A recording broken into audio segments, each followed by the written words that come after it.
ഒരു ഭാര്യയും ഭർത്താവും. ഇവർക്ക് 3 മക്കളൊക്കെ ഉണ്ട്.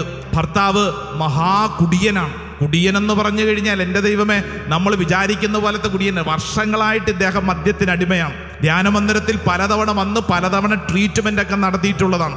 നമുക്ക് കണ്ടു കഴിഞ്ഞാൽ സങ്കടം തോന്നുകയും ചെയ്യും. കാരണം നമ്മളോടൊക്കെ വലിയ സ്നേഹത്തോടെ പെരുമാറും. പക്ഷെ ഇദ്ദേഹത്തിൻ്റെ പ്രത്യേകത, ഇദ്ദേഹത്തിന് ഇപ്പോൾ മദ്യം ഇല്ലാതെ ജീവിക്കാൻ പറ്റാത്തൊരവസ്ഥയാണ്. ധ്യാനത്തിനൊക്കെ വരും, ഭാര്യ കൂട്ടിക്കൊണ്ടുവരും. എൻ്റെ പ്രിയപ്പെട്ടവരെ, ആദ്യത്തെ തവണയൊക്കെ നമുക്ക് കാണുമ്പോൾ അരിശം തോന്നിപ്പോവും. ഇയാളെ നമ്മൾ ശാസിക്കും, വഴക്കിടും. പിന്നീട് നമുക്ക് സഹതാപം തോന്നിപ്പോവും. അതുപോലത്തെ ഒരു അവസ്ഥയിലെത്തി ഇയാൾ. ഒരു ട്രീറ്റ്മെൻറ്റിലൂടെയൊക്കെ ഇയാൾ ഇങ്ങനത്തെ ഒരു അവസ്ഥയിലാണിപ്പോൾ.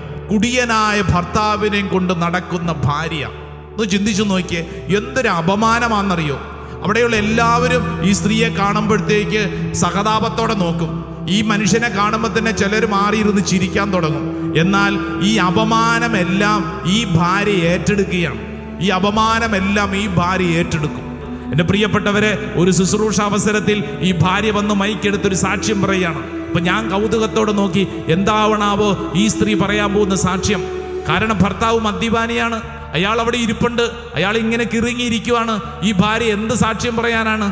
അപ്പോൾ ഈ ഭാര്യ വന്നിട്ട് പറഞ്ഞു, ഒരുപക്ഷെ നിങ്ങൾക്കെല്ലാവർക്കും എന്നെ പരിചയമുണ്ട്, എൻ്റെ ഭർത്താവിനെയും പരിചയമുണ്ട്, നിങ്ങൾക്ക് അനേക ചോദ്യങ്ങളുണ്ടാകും. എന്നാൽ ഞാൻ പറയട്ടെ, എനിക്ക് യാതൊരു സങ്കടവും എൻ്റെ ജീവിതത്തിലില്ല. എന്നിട്ട് ഈ സ്ത്രീ പറയുക, എൻ്റെ കയ്യിൽ എൻ്റെ ജീവിത പങ്കാളിയെ ദൈവം ഏൽപ്പിച്ചതാണ്, ഞാൻ ഇതിനെയും കൊണ്ട് നടക്കുവാണ്. എന്നിട്ട് ഈ സ്ത്രീ പറയാണ്, കർത്താവിൻ്റെ ഒരു പദ്ധതിയുടെ ഭാഗമാണ് ഞാൻ കൊണ്ടു നടക്കുന്നത്. എനിക്ക് യാതൊരു അപമാനവുമില്ല, കാരണം കർത്താവിൻ്റെ സാന്നിധ്യം ഞാൻ അനുഭവിച്ചറിയുന്നു. എന്നിട്ട് ഈ സ്ത്രീ പറഞ്ഞു, മോശ ഹോറബ് മലയിൽ കണ്ട ആ ദൈവിക മഹത്വം ഞാൻ കാണുന്നു.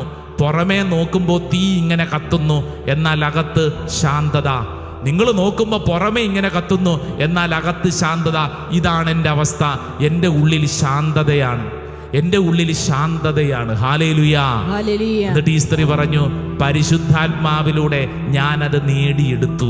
നിങ്ങളുടെ കുടുംബത്തിൽ നിങ്ങളുടെ പ്രിയപ്പെട്ടവരുടെ ഏതെങ്കിലും സ്വഭാവത്തിൽ നിങ്ങൾ ഞെരുക്കം, സഹനം, അസ്വസ്ഥത അനുഭവിക്കുന്നുണ്ടെങ്കിൽ വിശ്വസിച്ചോണം, പരിശുദ്ധാത്മാവിനെ കൂട്ടിന് പിടിച്ചാൽ പരിശുദ്ധാത്മാവ് ഈ വിഷയത്തെ നേരിടാൻ ശക്തി നിനക്ക് പരിശുദ്ധാത്മാവ് നൽകും.